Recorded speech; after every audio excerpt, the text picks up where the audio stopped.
Good morning and welcome to Inside Politics. I'm Natalie Brand. Well, ballots go out this coming week and voting will soon begin ahead of the big November general election. This weekend, we're featuring the two special election state Senate races on the east side today, beginning with Legislative District 48, which includes parts of Bellevue, Kirkland, Redmond, and more. The candidates in this race join us this morning. State Senator Patty Kuderer, a Democrat who was appointed last year to fill the seat of now Lieutenant Governor Cyrus Habib, and Michelle Darnell, a Libertarian. So thank you both for joining us this morning. Senator Kuderer, you served last session and have said that you don't believe that the legislature did enough to fully fund education. So what would you have done differently? Well, for starters, I would have looked at more progressive approaches to funding education. I mean, right now we are relying predominantly on property taxes, and as it turns out, that's not a sustainable model. And so I had looked at something like a capital gains tax, which would have impacted less than 1% of the population of the state. In the 48th district, it would have affected less than 6% of the taxpayers, whereas the property tax increase, which is the highest in our state's history, will affect 100%, including renters, and it's going to force some people to make hard decisions whether they can afford to stay in their home or have to leave it. Ms. Darnell, had you been in the state Senate, would you have voted for that property tax deal, or would you have supported another measure? Well, like I've been saying for quite some time, I think we need to talk about the other side of the equation, and that's what we're doing with the money. We currently spend, and this is an old statistic, $14,000 federal, state, and local per child per year, and 1 in 4 doesn't graduate. Now that's going to be closer to 15 or 16,000. I have a philosophical difference with my opponent here in that I think we need to be talking about what do we do to fix the systemic problems in our education system right now. That has to be an equal part of the conversation. As I'm talking to teachers, teachers are telling me they're teaching to these top-down mandates. The money's not making it into the classroom. I had one teacher tell me I'm spending 2 hours a day and I'm not teaching, I'm filling out paperwork. So I want to bring that conversation to the table. How can we open this up to choice, to empower our teachers, empower students, empower families, and really make the education system we have now go full steam? I want a golden education system. Senator Kuderer, where do you stand on the issue of school choice, which is coming to town this week with Education Secretary Betsy DeVos visiting on Friday? That is going to be a big topic of conversation. Yeah, well, I voted against charter schools in the House because I feel that it's unconstitutional based on the language that we have. We have one of two provisions in the country, in our Constitution, that gives education, you know, the status of paramount duty. And with all due respect, we haven't fully funded education. I talk to many teachers as well, and we have a severe teacher shortage in our state, predominantly because we are low paying. And the compensation needs to go up. The only way we're going to do that is to put more dollars into the system. I do think that we also have to be revising the policy somewhat as well, but we have been innovating in education for a long time. We lead the country in STEM schools and forward thinking in terms of innovating in education policy. And that's just going to continue. I think we need to add the arts in there as well, but that's just going to continue. But the two have to go hand in hand. You cannot starve your public education system and divert money into a different system altogether that doesn't play by the same rules.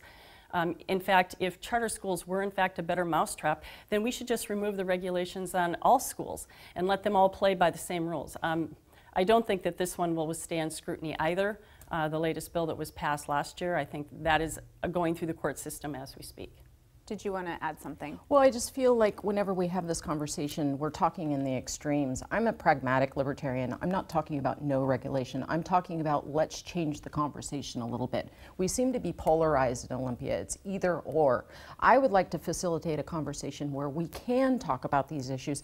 You know, maybe like you say, relative to the charter schools, we have a constitutional block. How do we figure out a way around that so that we can respond to the people in our community who are calling for this? I literally have teachers contacting me privately saying they're scared to talk about this issue publicly. They see what's going on. If I'm elected as a state senator, I will put together policy recommendation panels with stakeholders like teachers, like parents, and even some students. I talked to a high school student, or not, he's graduated now, but he was telling me his experience in high school. I've had kids go through myself.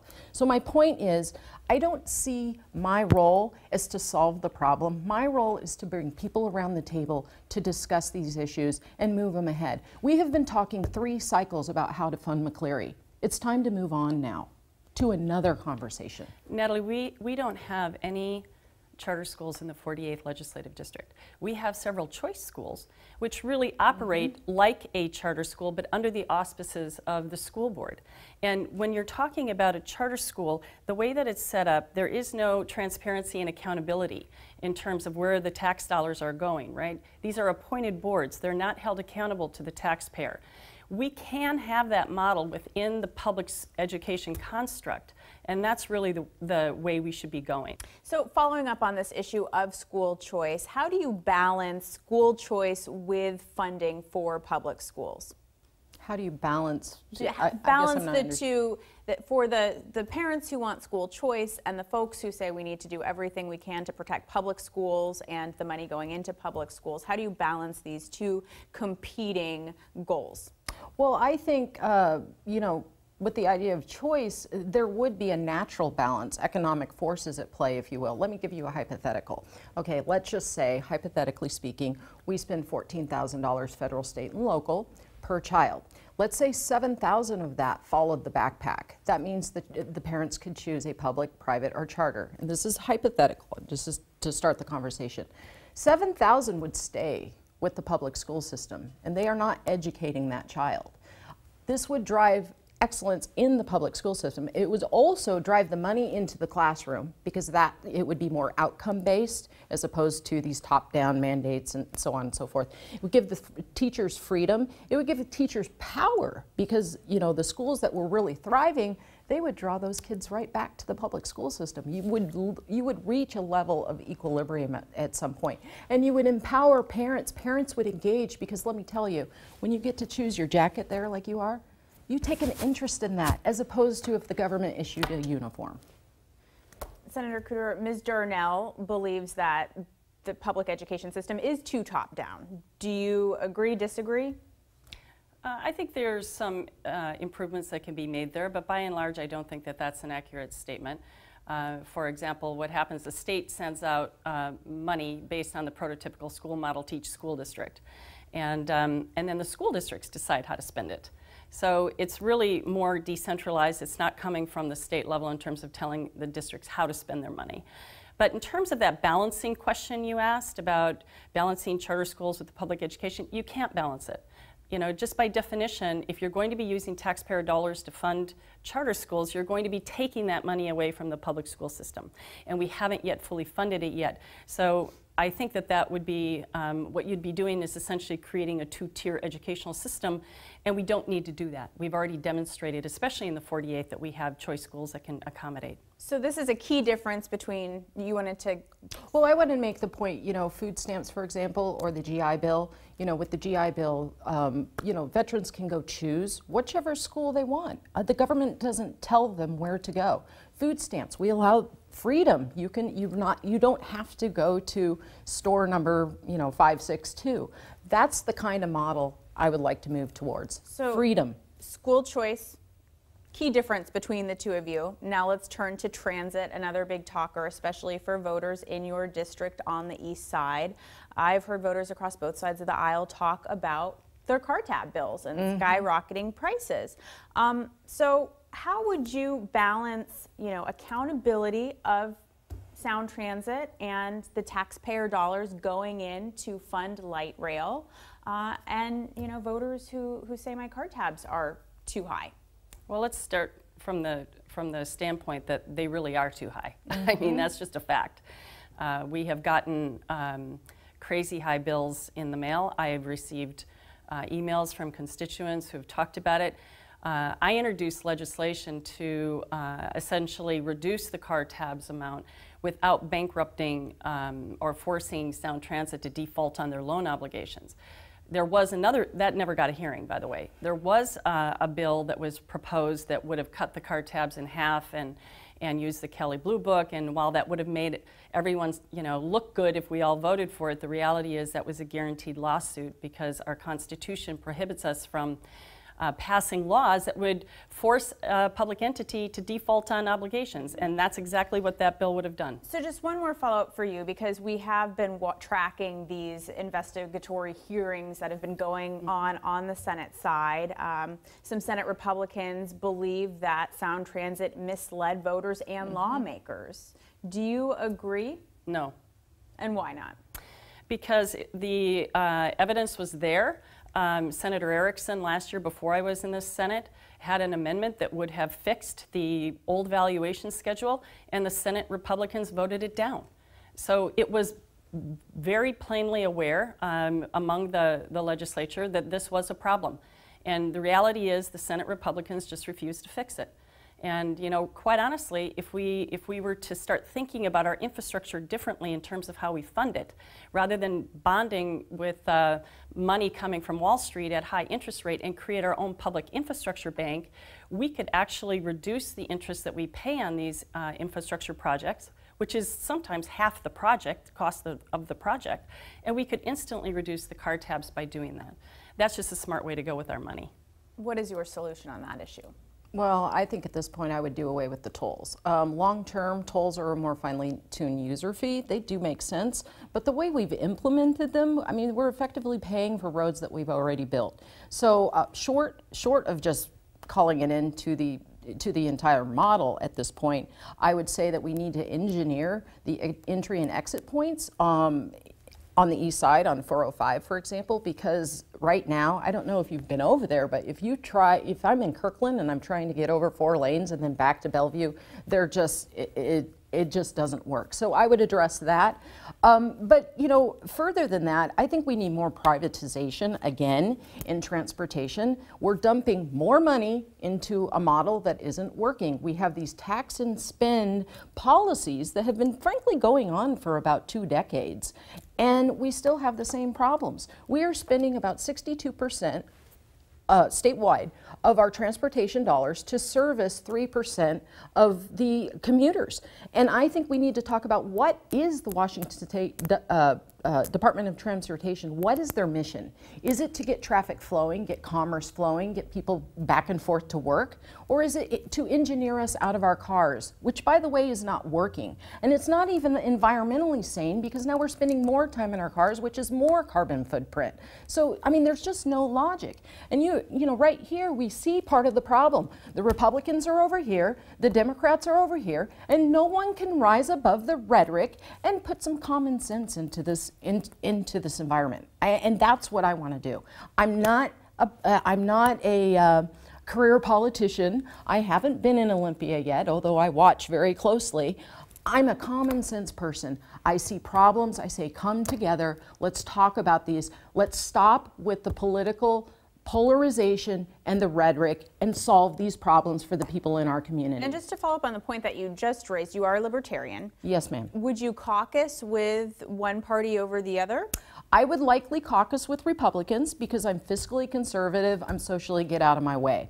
That's not to say I'm always going to vote with Republicans, but I think the fiscal issues right now are paramount. I have people in my community, and I've doorbelled for 3 cycles now. They are now telling me they're leaving. They've had enough. They cannot afford a $700,000 home. I've been talking about the housing issue since my first run. No one wanted to talk about it. Well, here we are. We have tents popping up all over the state. We have empty homes. You want to talk about banks? I mean, it's a huge problem, and no one wanted to talk about it. We gave Boeing $8.7 in B&O tax relief because we were held over a barrel. Shame on us. Let's support small business. If Boeing's going to get a B&O tax deduction, let's do away with the B&O across the board. Let's create a vibrant economic community for all business, not just the big boys who happen to fund your campaign. I'll let you respond. Well, first of all, our tax structure does need reforming. There's absolutely no doubt about it. And I don't know where you're getting your statistics, but that doesn't square with what I understand in terms of our transportation system. The reality is we had an opportunity. Eastside transportation. We had an opportunity to put in a regional transportation system back in the 60s that would have been paid for 90% by the federal government. We said no to that. And over time, you had development that went all along the corridor where it would have gone in. And now we are faced with congested highways, traffic conditions that are intolerable. And we kind of did it to ourselves. So we have to have a multi-option approach to our transportation system. This is not a one-size-fits-all. Putting $54 billion into light rail at this moment in time, no matter what happened decades ago, does not make sense. When am I going to be able to use it? That was a voter-approved measure. It was voter-approved, and my opponent supported it. My follow-up to both of you is then, if this was voter-approved, how do you hold Sound Transit accountable and increase or potentially speed the delivery of light rail to your district and account for taxpayer dollars? Well, absolutely they have to account for taxpayer dollars. That's whether it's by audit or continual reports, whatever it is, they have to do that. Whenever you're dealing with taxpayer dollars, there needs to be accountability. In terms of what we can do, you know, half of that $54 billion is $27 billion in leveraged debt. So again, we're talking about huge interest component to these large infrastructure projects. And if we had a public infrastructure bank, we could use our own tax dollars to self-fund these infrastructure projects at a significantly lower interest rate. It's like refinancing. We could refinance at $54 billion if we had the capitalization and the lending capacity in the infrastructure bank to do that. That would take the taxes down. That's just a smart thing to do with our money. Okay, my final question before we wrap up this great discussion with both of you is, we don't know what's going to happen regarding the balance of power in Olympia ahead of this election. This November will determine that, whether Democrats take control of the state Senate or whether Republicans retain that seat. So regardless of what happens, how do you reach across the aisle and work with members of the opposite party to try to achieve these common goals? Well, I've already done that. I did that in the House and I did that in the Senate. My bill to help deaf students passed 49-0. The way you do it is quite simply you talk to people and you look for common interests. I mean, we all want to solve these problems. We just come at it from different value systems. It's respecting those value systems and having the conversation. You know, I'm a trial lawyer.